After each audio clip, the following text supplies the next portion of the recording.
இது இந்த நாட்டோட இண்டிபெண்டன்ஸுக்கு அப்புறம் நடந்த ஹிஸ்டரி. நான் சொல்ல வந்த விஷயத்த முடிச்சுக்கிறேன். இது ஒன்னும் ஆர்டினரி ஸ்டோரி இல்லை, இது ஒரு ஹிஸ்டரி. இதுல நிறைய ரெஜிமெண்ட்ஸ், மார்டர்ஸ், அப்புறம் யங் பீப்புள் ஓல்ட் லைஃப் இருக்கு. அவங்களாலதான் நம்ம லைஃபே மாறி இருக்கு. அதனால கத்துக்கிட்டேன், இது ஒரு அச்சீவ்மெண்ட் இல்லை, இது ஒரு ஸ்டார்ட் தான். எல்லாருக்கும் ரொம்ப தேங்க்ஸ். ஆக்டரா மட்டும் இல்லாம ஒரு ஹியூமன் பீயிங்கா என் லைஃப்ல இது ஒரு அன்ஃபர்கெட்டபிள் எக்ஸ்பீரியன்ஸ். நம்ம கண்ட்ரி எப்படிப்பட்டதுன்னு, நம்ம யூத் எப்படின்னு இது பேசும், அவங்க எப்படி திங்க் பண்றாங்கன்னு. ஆக்டர் சித்தார்த்தோட இந்த எமோஷனலான ஸ்பீச் தான் இப்போ சோஷியல் மீடியா முழுசும் வைரல் ஆகிட்டு இருக்கு.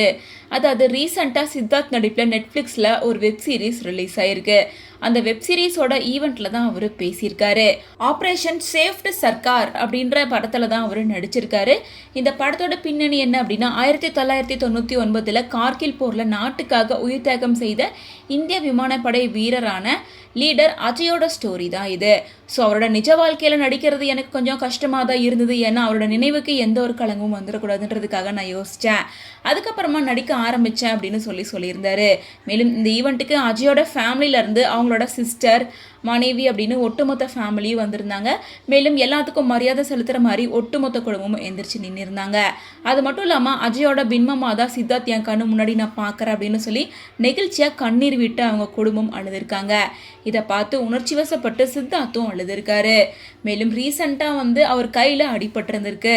இந்த ஈவெண்ட்டில் அதை பற்றி கேட்கும்போது சித்தார்த் என்ன சொல்லியிருக்காருன்னா, இதெல்லாம் ஒன்றும் பெரிய விஷயம் கிடையாது, சாதாரண அடிதான் எலும்பு தேய்மானம் ஆயிருக்கு அப்படின்னு சொல்கிறாரு.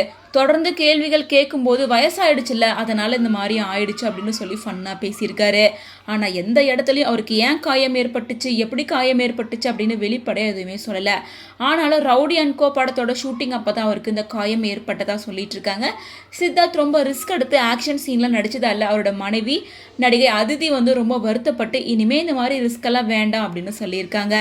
ஸோ பல வருடங்களாக இவங்க 2 பேரும் லிவிங் ரிலேஷன்ஷிப்பில் இருந்த நிலையில் நடிகர் சித்தார்த் மற்றும் அதிதி ராவுக்கு ரீசெண்டாக தான் 2024 செப்டம்பர் 16 மேரேஜ் ஆயிருந்தது.